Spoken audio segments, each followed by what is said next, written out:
When choosing a design for our fabric bucket, we considered many factors, such as the materials that we used and also the design itself.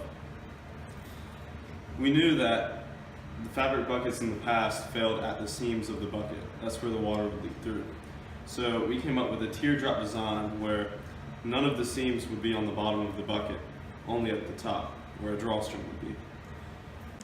We are ironing the iron-on laminate to create a stronger bond between it and the fabric, which will ultimately lead to better waterproofing.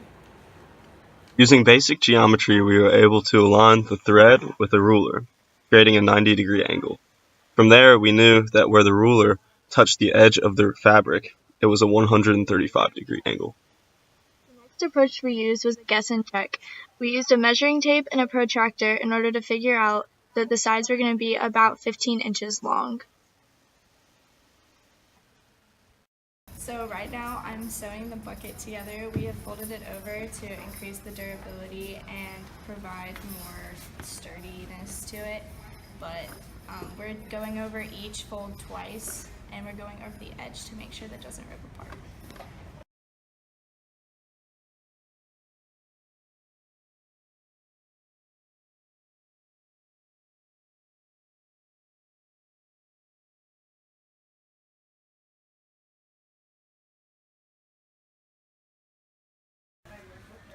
So in our design process, we faced challenges such as we designed at first a bucket that had a teardrop design, but in reality this was not realistic.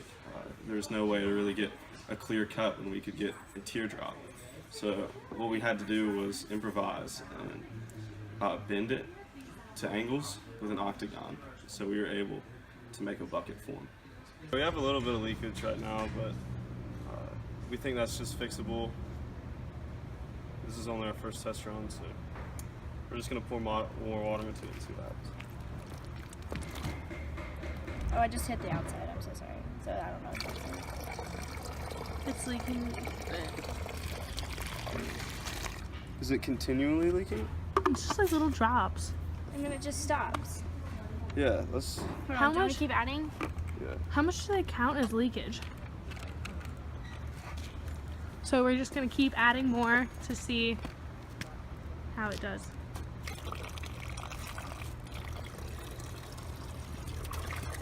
That was kind of really fast too, but nothing came out. And that is not.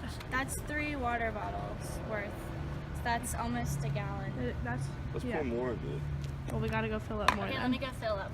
Fill up like 2. It's not leaking anymore. So update, not leaking.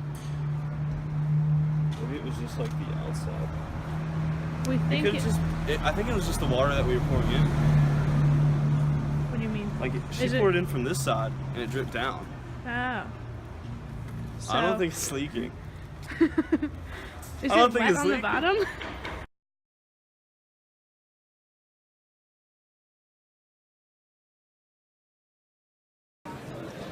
No, 2 have done it, 2 have started.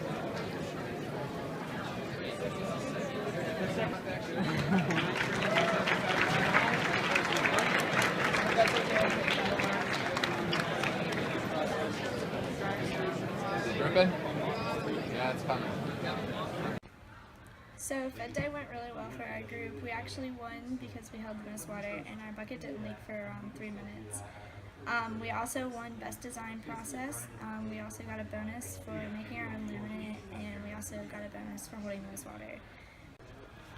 So what we would have done differently for our FED project if we had the chance to do it again is we probably would have prototyped more.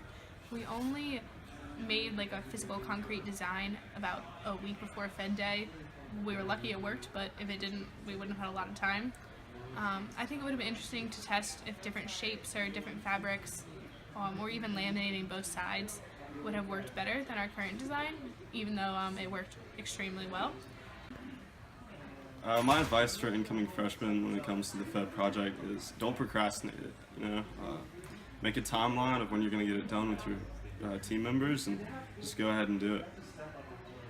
So my advice for incoming freshmen is establish a good relationship with your team members. Make sure to have fun and not only strictly work on work. Sometimes you need to let loose because otherwise you're going to get very frustrated with each other.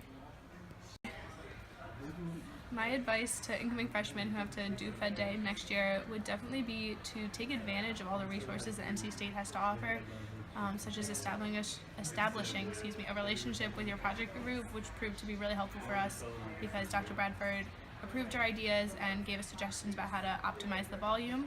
I also think the Craft Center is an extremely wonderful resource. They were great with dealing with all the Fed projects, and